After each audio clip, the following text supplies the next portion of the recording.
This is TWiT. Today, we thought we'd talk about terms of service because there's a site that Steve Gibson found that really helps. Tell us about that. Terms of service didn't read. Do you use that site, Denise? I've certainly looked at it. We've featured it as a resource of the week a couple of times on This Week in Law. It's very much a work in progress. Because it's crowdsourced, right? Yes. It's crowdsourced. They have a few key sites and a few obscure ones that they have gone through the terms and given them a grade. What I really love is the concept. Yes. TOSDR.org for people who want to visit the site. Right. So you can also add, which I really like, a browser extension that will tell you, and they have this very simple to use classification system, green for Class A, red for Class E, and they go through all the, basically too long, didn't read, give you the highlights of the terms of service, so you can just kind of decide if you're comfortable with it. And using the Chrome extension would make that even more useful. Right, and if you're interested in what's behind the grade, it makes it very straightforward to look through and say, oh, well, I don't care so much about those issues, so I'm comfortable with that, but I care about these, so I'm going to steer clear. Exactly. I sent you a lot of the ideas I had, Denise, and you made sure to point out that I was confusing in many ways the privacy policies and terms of service. So we should probably start there. What's the, how would you describe the difference between the privacy policy and the terms of service? A privacy policy is disclosure. It's not an agreement between you and whoever you're doing business with. It's them telling you what they're doing and how they're going to use your data. And the reason that they're telling you, sometimes it's out of the goodness of their heart, but sometimes it's because this is a highly regulated area. And they have to, particularly in California. California for a long time has had some of the most stringent disclosure requirements about privacy practices. So if you want to do business here in California, you have to comply. And just about everybody does want to do business here in California. So even though there are different laws throughout the United States and the world and different federal laws in the United States, if you want to do business in California, you have to comply with our standards. And so it has become the de facto standard. And that's why you see a lot of similar language in privacy policies, because they're making the disclosures that they have to based on the laws that have existed here in California for a long time. Yeah, we did. I think we've always had a privacy policy that I wrote, big mistake, because I wanted it to be clear, human, and intelligible. And we don't, on TWiT.tv on our website, we don't really collect any information. You don't have an account.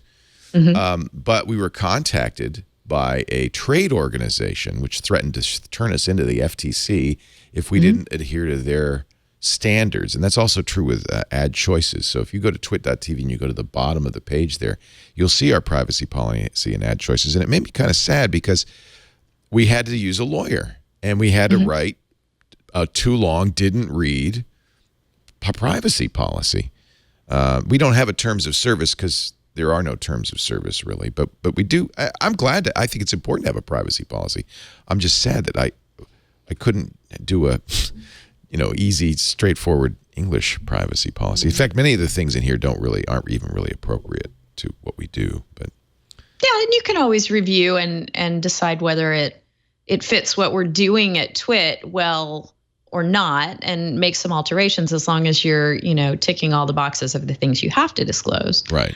Which have to do, if we are an ad-supported venture, and if we're collecting any information about users via ads, if people are being tracked, et cetera, that's the kind of thing that a privacy policy needs to deal with. And Megan, you asked about the difference between a privacy policy and terms of service. Terms of service want to be an agreement between whoever you're dealing with, the company, the website, whatever, and yourself. And why I say want to be is the only way to form an enforceable agreement is to make sure you're actually complying with the rules of contract formation. So for years and years, we would see terms of service on the web that were just, lurking behind a link. They were there. Hardly anyone clicked on the link. If they did, they probably didn't read the terms. And that became referred to as browse wrap, sort of a evolution of the word shrink wrap from software licensing.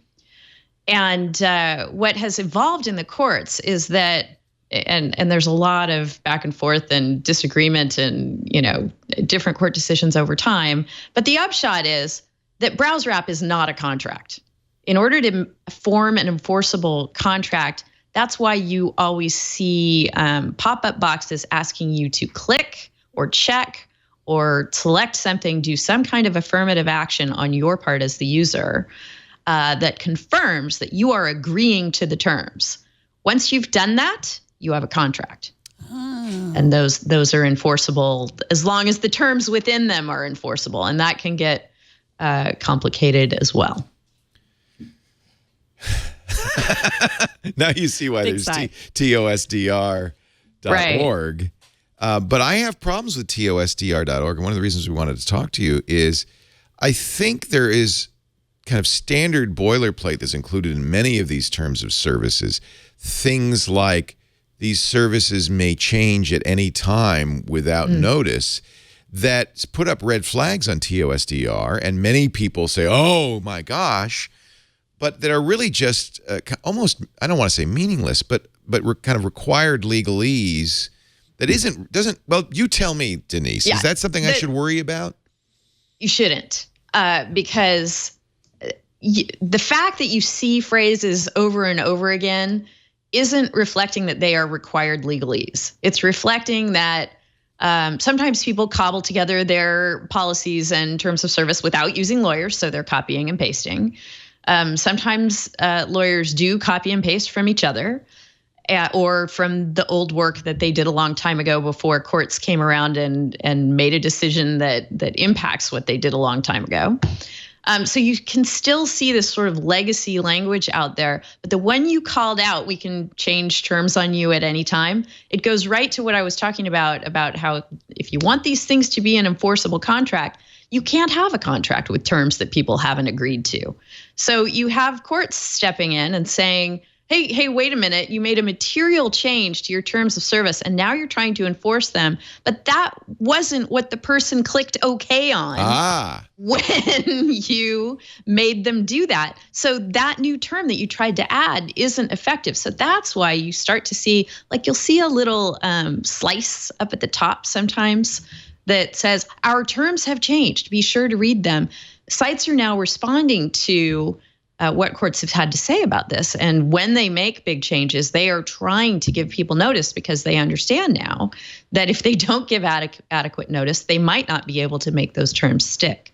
So what you're saying is that I might have agreed to that line that says the terms may change at any time, but unless I agree and check that box in the new terms, then I'm not that contract. I don't have a contract of those new terms.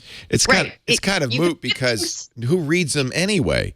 So you often get this, our terms and services have changed. Please read this and click agree. And what do? Agree. Yeah. Agree, right. We don't read them. People need to know that when they're clicking agree, especially when they go to that extra step of there's a pop-up box that comes up and they have to click agree, they are entering into a contract, and those terms, the ones that are enforceable, can be enforced against them. Now, when courts come along and say, you're not allowed to just say you can change your contract at any time, that goes against contract law. That means that lawyers have put in that document something that was not enforceable and the courts aren't going to enforce. So just because you see it in a document doesn't mean it can necessarily be enforced against you.